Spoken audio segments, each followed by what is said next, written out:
need an additional industrial park, we're gonna have to do it at some point. My recommendation would be do it sooner than later. Just that the whole process takes time, and we need to have started yesterday, but. We probably should have started a year ago. You know, we're here now, and we're gonna find the rest of the 230 acres as part of this planning process, but for now, we're gonna create some additional lots so we can take advantage of opportunities as they come. Sure. So,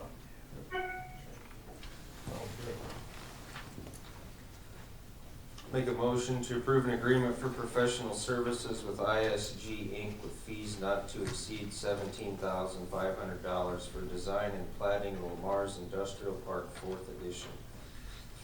Second. We have a motion and a second. All those in favor say aye. Aye. Opposed? Motion carried. Sorry, Mike, I'll slow down.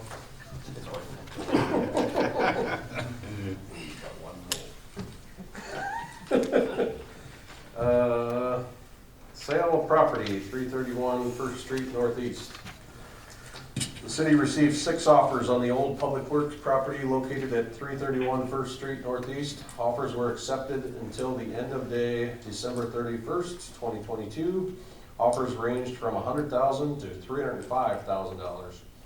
The city will need to provide written notice to the EPA and to the Iowa DNR at least 30 days prior to the transfer and receive written approval to transfer any site-related obligations from the EPA. Staff will work with the city attorney to approve the required notices, or to prepare the required notices, excuse me. Administration is recommending council set the public hearing with the intent of selling the property to the highest received offer. All offers were reviewed to ensure planned use of the property fulfilled the desired need within the community. It was determined that the highest offer was a good fit for this area. So we need a public hearing. Motion to adopt resolution 23-7, establishing February 7th, 23 at 12 p.m. for a public hearing to sell the old Public Works building located at 331 First Street Northeast. Second. With a motion and a second, roll call please. Conlon? Yes. Sturgeon? Yes. Bruns? Yes. Wick? Yes. Goodchild? Yes. Motion carried. Moving on to discussion items. Jason, nothing. That's a theme for today. Jacob. Just a reminder that the 7th is our budget workshop after the council meeting. Hopefully by the end of this week, I'll have the budget binders out to you guys. If not, it'll be early next week. I'll get them to you. Good. Mark, do you have anything? Nope. Steve? Nope. I do not. Clark? Nope. Brian? Railroad's still planning on having that open by the end of the month? Oh, where'd he go? All right, don't leave, Scott. Try, buddy. Good call. Haven't heard anything yet, so that's the last what they told me, Yeah. is they're hoping, the head guy down there says he's just hoping the parts are shipped, and if they're told what they're told, they're hoping by the end of the month. I get asked that question at least once a day. Yeah. As do I. Well, but wasn't it reported in the paper wrong?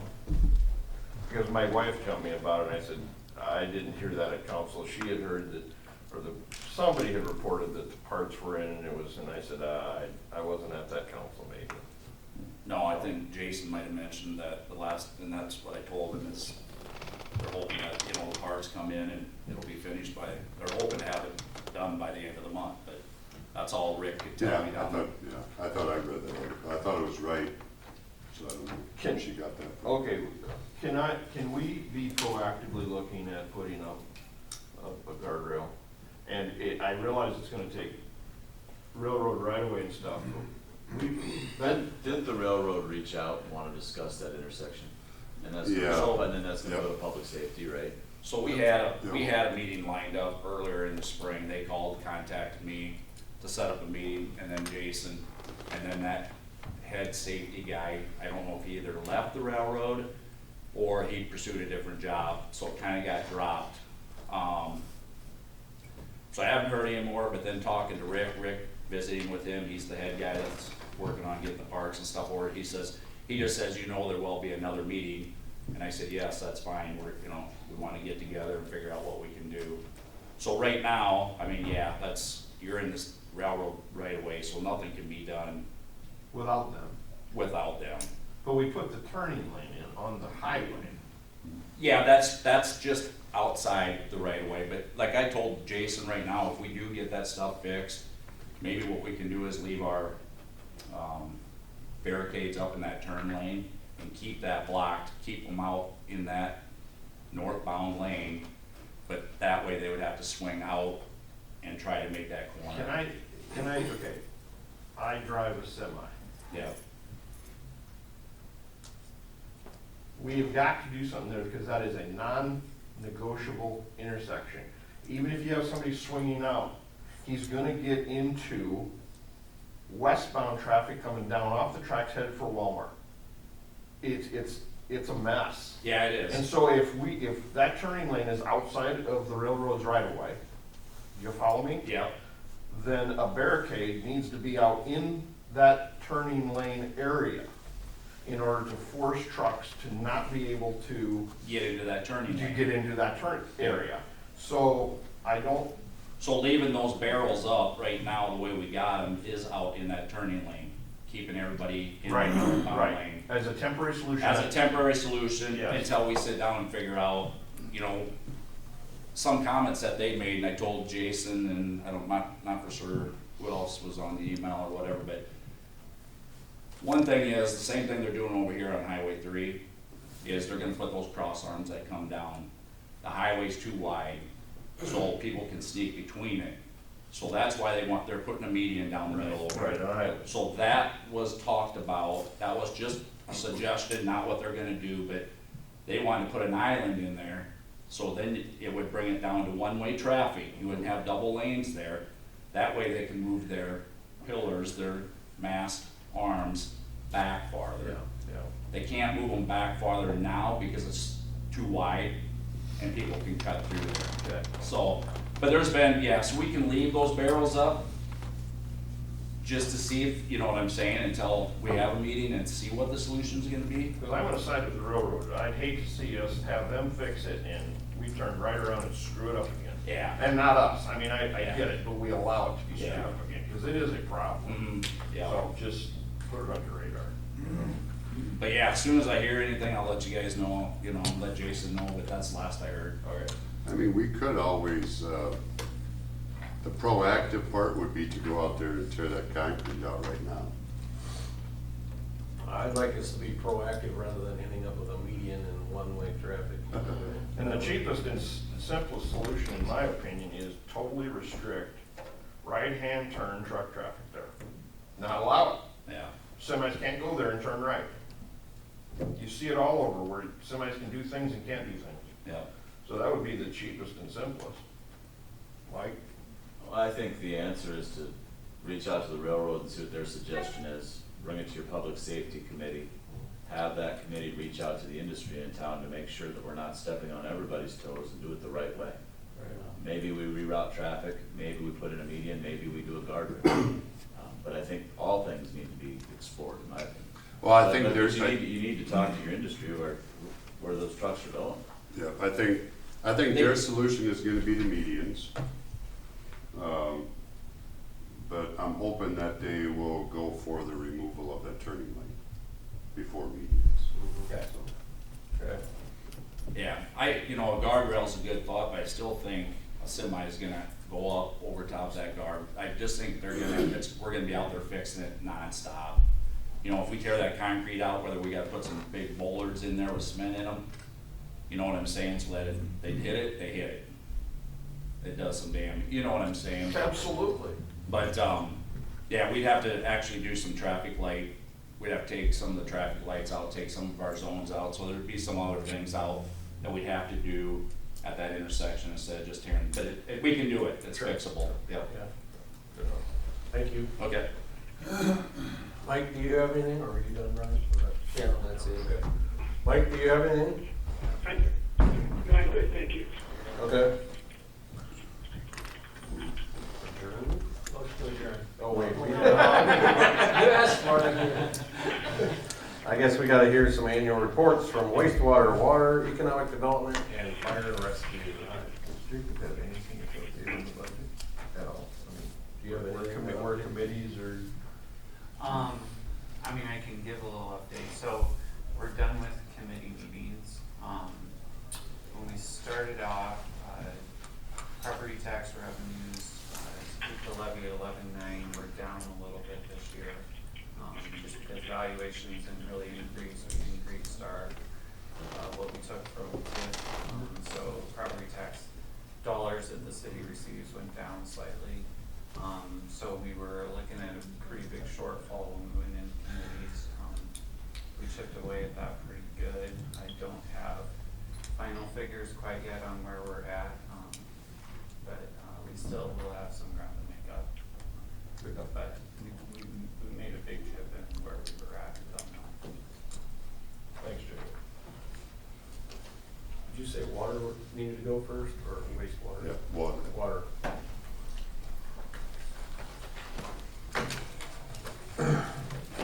I want to make a comment on the railroad.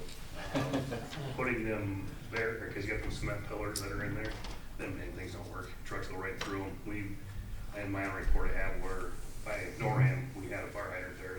We put 2 of them big cement pillars in front of it to try to keep them from hitting that fire hydrant. They just ran right over them, took it out anyway. So. All 3 blocks down the road. Yeah. They drive them with them, don't they, Brian? They take them with them, they go parking when they leave, they don't report it, there's cameras there. My thought was, can you put a retaining wall up the whole way along there? You can leave the turning lane and not just pour a retaining wall around the corner, so that the truck goes on it, they can't really get to that at all, but just a thought. We can ramp it so that it There takes you the go. truck over. No, we can't. All right, just get a couple things, you got a question, you can let me know whenever I'm done, or just speak up whenever I'm going through it too. As of right now, we have 5,039 water meters, that's up 72 from last year, 715 fire hydrants, which is up from 8 from last year. If you look through the information down below in that second graph, you'll see on the bottom, our percentage of a loss is 9.5. That is due to headbox leak, and we have valves in our water treatment plant that are not working properly. We've been in the process of working on those for almost a whole year. Parts are very hard to find, I should say. And also, when we get them and we fix what's wrong, the rest of the week parts break, and so we're going through these valves 2-3 times sometimes. And we do have 3 more valves that we do need to replace this winter. So there's just it's maintenance, and we're getting it, but our water loss is high because of that, mostly. So we averaged 3.13 million gallons a day. That's up 86,900 gallons from last year.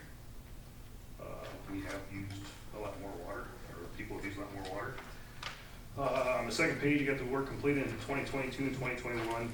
You'll notice we got a lot more work orders in the treatment plant. Number of disconnect notices are higher than last year. Testing is a lot higher. And relatively the rest of the stuff is kind of average. So, the next page, page 3, projects completed in 2022. Remove that static mixer in the water treatment plant, which increased our flow in the treatment plant by about 40%. Now, DNR won't give us a full 40%, but basically our treatment plant's good to go for a long time. We can treat a lot of water.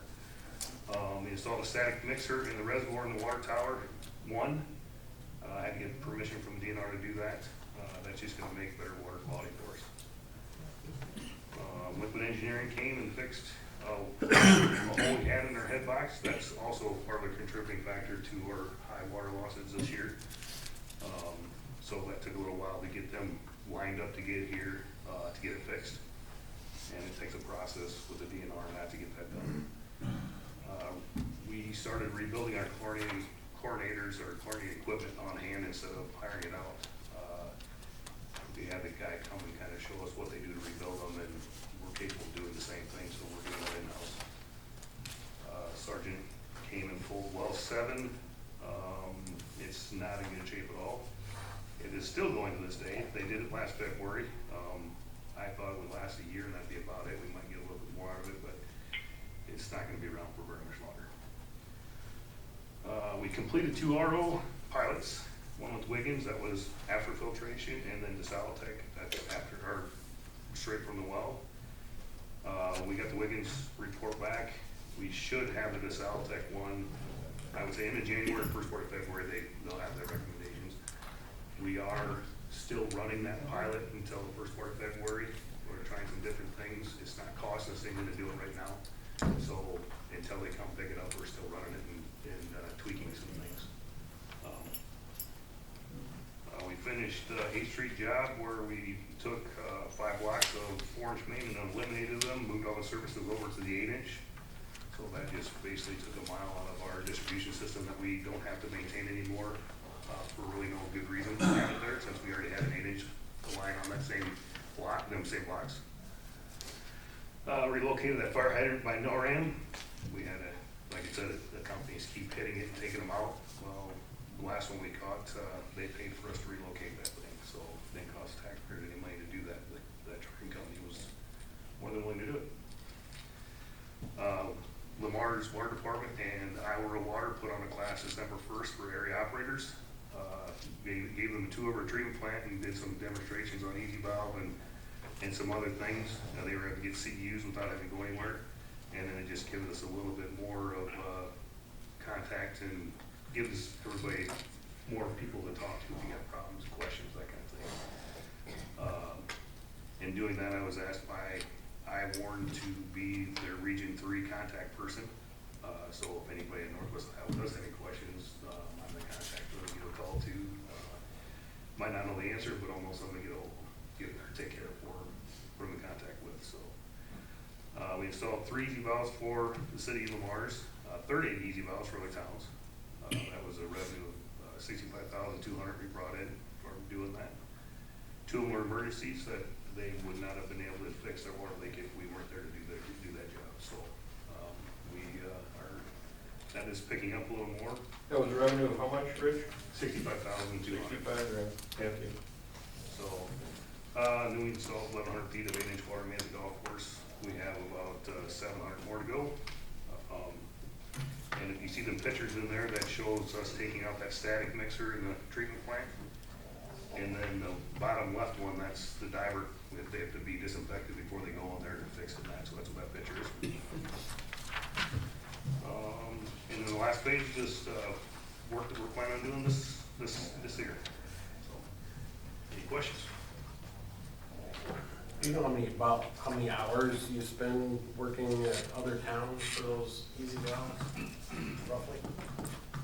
Your people? It all depends on, like, we had 2 or 3 towns that had between 6 and 9 easy valves. If they have 5, we can do 5 loads a day. It's a little bit long a day. On a 4-inch easy valve, takes about an hour to an hour and a half to actually do the valve. It takes time to get there and back. But it all depends. I mean, it depends on how far away it is, but I would say maybe a week and a half, 2 guys for the whole year. Over there, maybe 2 weeks. It's a very good thing. Yeah.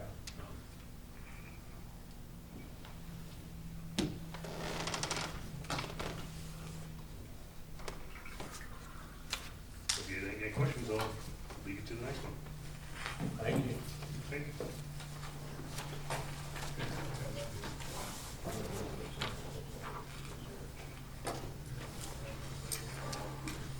Good afternoon. Hello. So I'm gonna cruise through mine pretty quickly. If you got a question, stop me, or at the end, whatever you want to do. Flipping to the first page, our facility loadings. We treated a little over 770 million gallons of raw wastewater this year, average of 2.1 million gallons per day. 6.9 million pounds of CBOD with an average removal efficiency of 99.3. And we took in 3.2 million pounds of TSS with an average removal efficiency of 96.8. So the bar graph underneath that, we are down about 10 million gallons of influent from compared to last year. Now a lot of that's got to do with our dry drought conditions. You don't have near the inflow and infiltration of groundwater with your sewer lines. So moving on, I put some pie graphs in there for Clark. I like my pie chart. I like pie, period. So the top left one is where all of our influent flow came from. So that pink at 50%, that's our citizens, small businesses.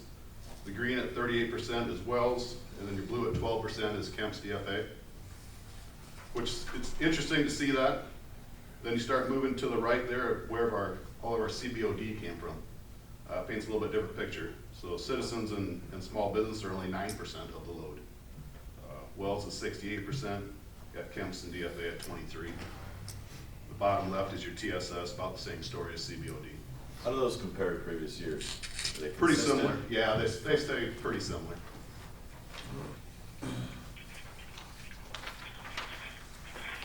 So on to the next page, our wastewater lab is a state certified lab that performed over 19,600 tests last year. That list underneath there is all the parameters that we test for. We also have to send some samples out that we're not certified to do. So we sent 495 tests out. The wastewater lab conducted and passed the DMRQA testing requirements and also passed an in-house audit and inspection by the state hygienic lab. These are both required by the EPA to remain certified. The DMRQA is once every year, and then the audit is every other year. And it's pretty similar to an IRS audit. They spend 3 hours picking over everything, so we passed with no major problems. Say, Doug, once we get expansion and different processes in place,